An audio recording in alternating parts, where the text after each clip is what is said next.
as well, or that you maybe want to say something and you don't want them to know what it is. Well, something broadly similar happened with a doctor many, many years ago, a doctor from Belfast. This was during World War II. And his name was Dr. Frank Murray, and he became known to many as simply the Belfast Doctor. And he had spent time learning Irish in Gaeltacht, here in Donegal, in fact, in Ranafast. And it was there that he also met his future wife, Eileen. And he would later write daily letters to her when he was held at prisoner of war camps. And the letters often detailed the horrors that himself and other prisoners of war were experiencing. And he didn't want his captors to know about this, or they would have, at the very least, confiscated his letters and maybe a lot worse. So he wrote some passages in Irish. And there's a great website now that all of this is outlined on, all about Dr. Frank and about his experiences during the war. And it's called The Belfast Doctor. It's a fantastic website that is actually run by his family. And I'm delighted that one of his family, his son, Carol, joins us now. And we're streaming live as well. Hopefully Carol can hear me. Carol, are you there? Hello, can you hear me? Yeah, absolutely. Loud and clear. Oh, good. And, Sorry. and see you into the bargains. It was great. Brilliant. Now, tell me, let's go back, first of all, to your dad's time in the Irish College in Ranafast. And it was a scholarship from Belfast, is that right? That's right. He was taught Irish by a wonderful woman called Mairead McKeown in Belfast, who actually taught us Irish as well, the children. Yeah, and he got a scholarship, I think 2 years running, and came to Ranafast, we think in 1929. And I think the first dance that night, he saw this woman on the other side of the hall and went over and asked her to dance. Ask Gaeilge. Yeah, and was totally besotted with her. And she with him, and would always arrange to see her every day, wrote her name on the sand on the beach, just totally in love with her. Okay, but she was at Kilkeel, and the nuns there said she was never the same when she came back. She wasn't the same girl. So she was on she was there from Belfast as well to improve her Irish. Exactly. That's right. So she'd made the journey. Dad was Dad was just totally in love with her, and he even wanted to. The mum describes, the railway journey from the Letterkenny to Burton Port Railway, getting off at Crawley. She said it was just such a beautiful trip. It was such a slow train that you could get off, pick some flowers, and come back on again. Wow. And she remembers going to the station when she left and looking round, and she'd see Dad just sort of, he was too shy to even sort of talk to her really. But every night at the Ceilidh they danced together, and she thought maybe this was something. And that was around about the age, they were both around about the age of 16 at the time. Yeah, about 16 or 17, yeah. Now that's, I mean, it didn't just sort of progress naturally, I suppose, and they because they then subsequently met at university, is that right? That's right. They both were at Queen's, and Dad was essentially, I mean, nowadays we'd say he was stalking her. When she left Queen's, if you know the route, you go down into the city centre and you can either go Great Victoria Street or the Dublin Road, and he would see which way she was going. He would go the other way and then kind of accidentally meet her in the city centre. Yeah. So she lived in the Springfield Road, he lived in the Cliftonville Road, but he would always arrange to meet. I mean, he was so besotted, and he had all his sports and things that he did, but he failed all his first year exams. He was a medical student, failed every single exam, had to resit them, and all because of his spending his time chasing after her. But he was determined, and even having met her again at university, that wasn't the end of the story because the war got on the way. So let's, I suppose, move your dad's story forward. He did eventually pass his exams and earned his medical degree, and then went off to work at a practice in the UK. That's right. There was no jobs to be had in the north, and he found through a doctor, an Irish doctor from Cookstown, got into a practice in Birmingham, and this was in the Ladywood district of Birmingham, which was a very working class area. And he worked really hard. So this was 1937 after he qualified. So he spent two years doing that.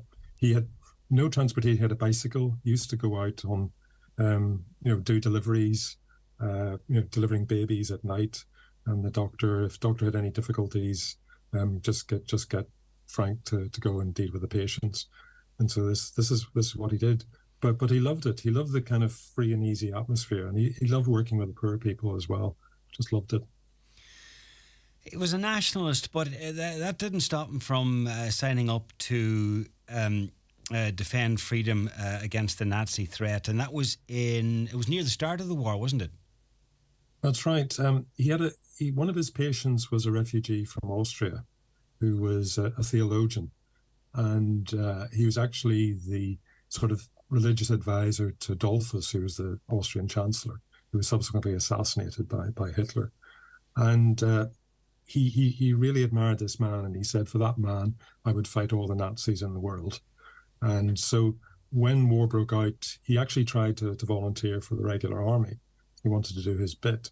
And they wouldn't have him, and they said, you're a qualified doctor, you should be commissioned into the medical corps. Mm-hmm. And so that's actually what happened. And in December 1939, he got a commission and joined the Royal Army Medical Corps. He said later, because obviously his family, being very nationalist, would say, well, why are you doing this? And he wrote in his letters, he said, it can do the Catholic cause in the North no harm for me to do this. And that was exactly what happened. So he was posted to India. This was in January of 1940, and he by no means had he given up on your mum, because he sent her a Christmas card. He sent her a card, and sort of, this is December of 1940. He sent her a Christmas card from the officers' mess in Rawalpindi, and it just sort of said, Happy Christmas, love, Frank. That was it. Mm. And then she responded. She'd had a few romances and things in her time.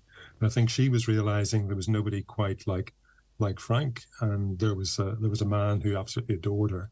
And she'd broken things off, in about 1937. Maybe just got a bit too frightened. And so she just grabbed at the chance, and she started writing to him. And when I say writing, and they would write about one letter a week or every 2 weeks, but they would be writing like 1 or 2 pages a day. And so they'd be receiving these sort of voluminous letters. Mm. He of course, wrote back straight away, and this is how it all started. So we have this incredible record of his experiences in India and then Malaya, and then her experiences. She was working as a teacher in the Loretta School in Oma, and as a geography teacher, and what life was like in wartime in Oma. So it was fascinating to look at this. It's a fascinating insight into life during the war, and in both in Oma and also where your dad was. But also, I suppose it's an indication of how correspondence was done back then. These days it would be email or text messages. It was also different there. But the fact that they were both good letter writers means that you've got all this correspondence to draw on. Yeah, it's been fascinating, because when I started doing this, it was probably about in the 80s,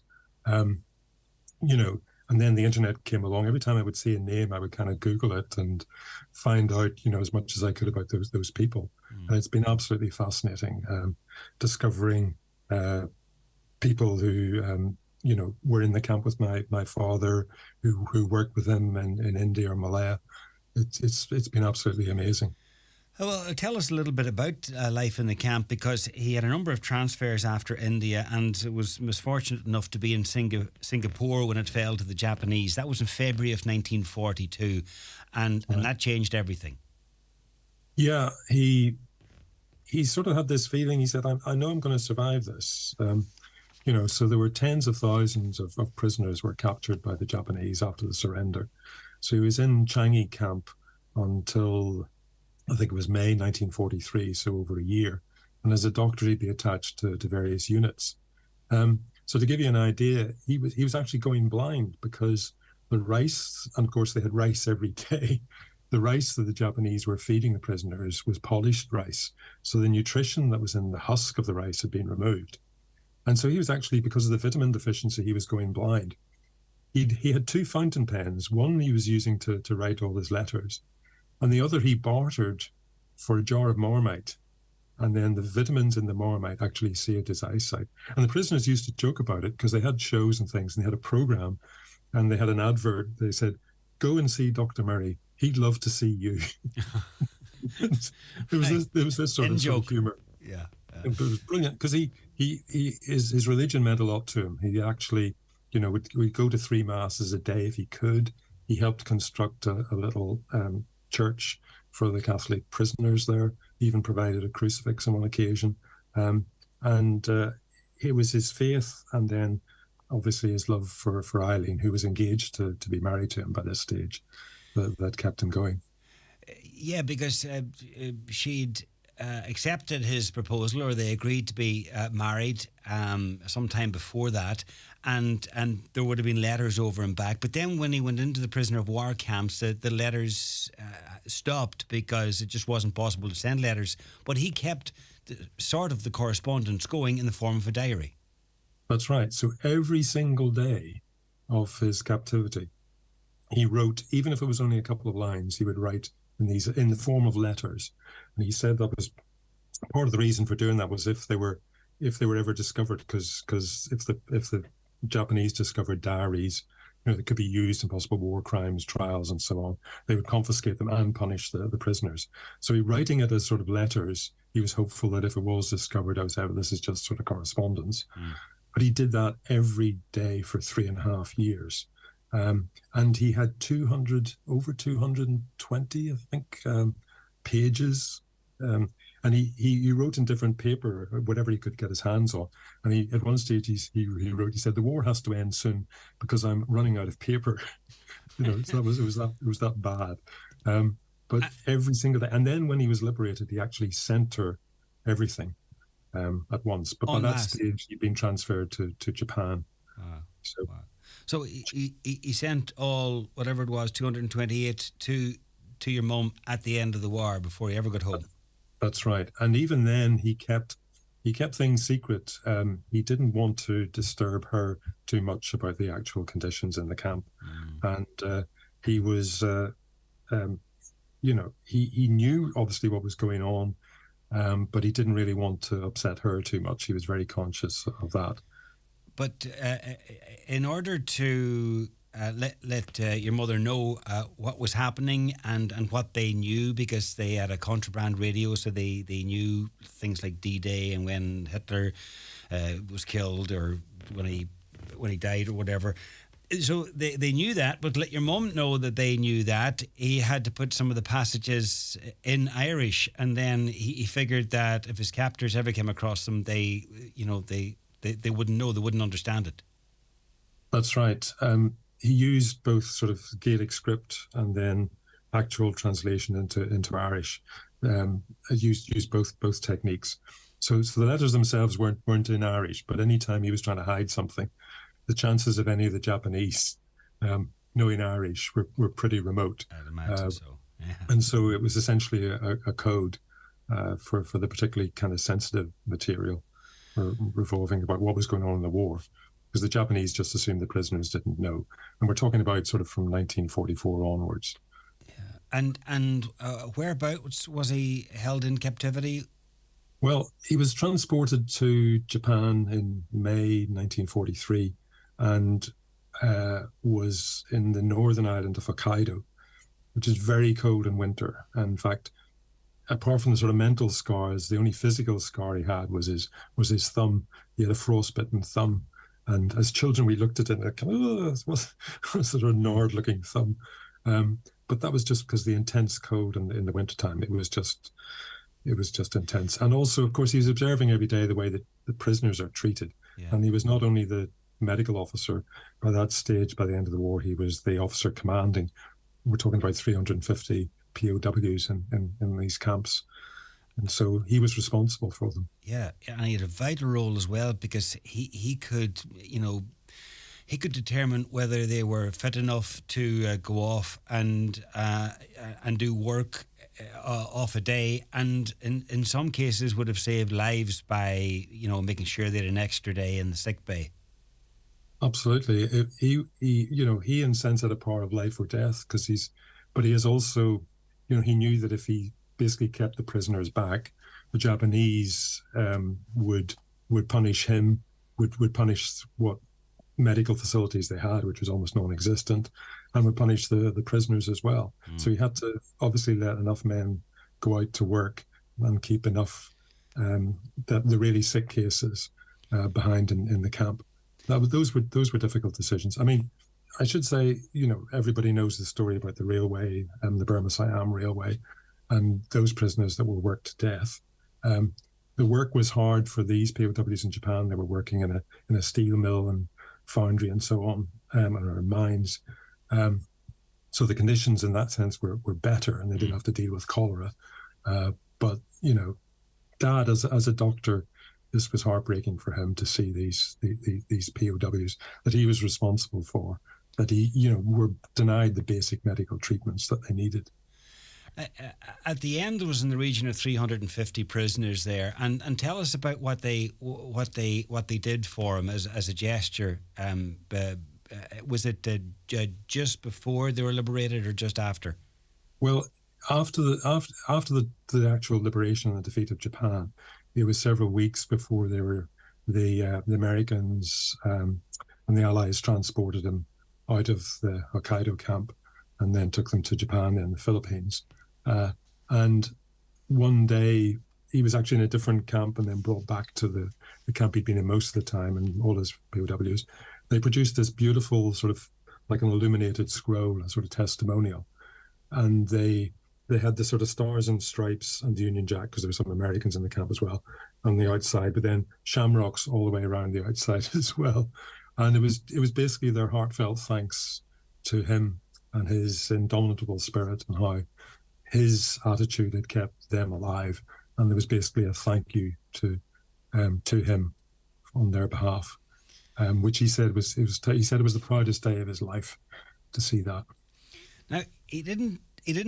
Am I right in saying he didn't talk much about his experiences during the war and in captivity afterwards? So you've learned a lot of this through the correspondence.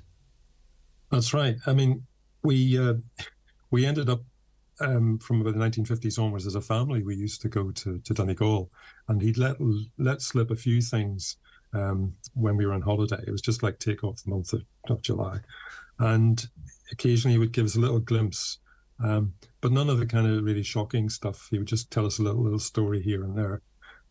But yeah, it was the letters, and it was I think in the 1980s, late 1980s, my parents said to all of us, the 5 children, we've got, if there's anything in the house that you really want us to give you now, we'd love to do it. Just let us know. And my sisters were interested, obviously, in my mum's jewelry, and I said, I'd just love to have those letters. I thought they would be fascinating.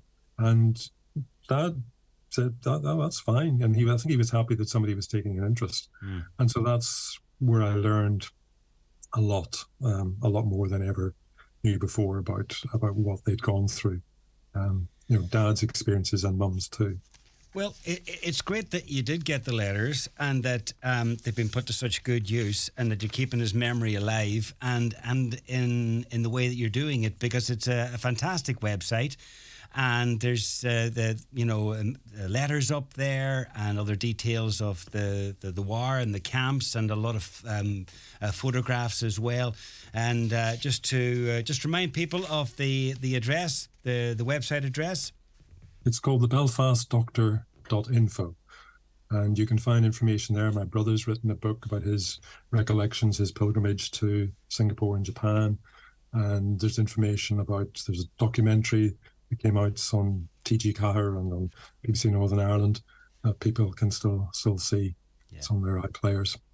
So lots of information. And people can contact me through the website as well. Yeah, all the contact info and links to the videos and programs up there, as well as the photos and the letters and so on. Carol, it's been fascinating, and just a reminder that it's the belfastdoctor.info online. Carol, thank you very much for having a chat with us. Thank you, John. Pleasure. Thank you. Around the Northwest with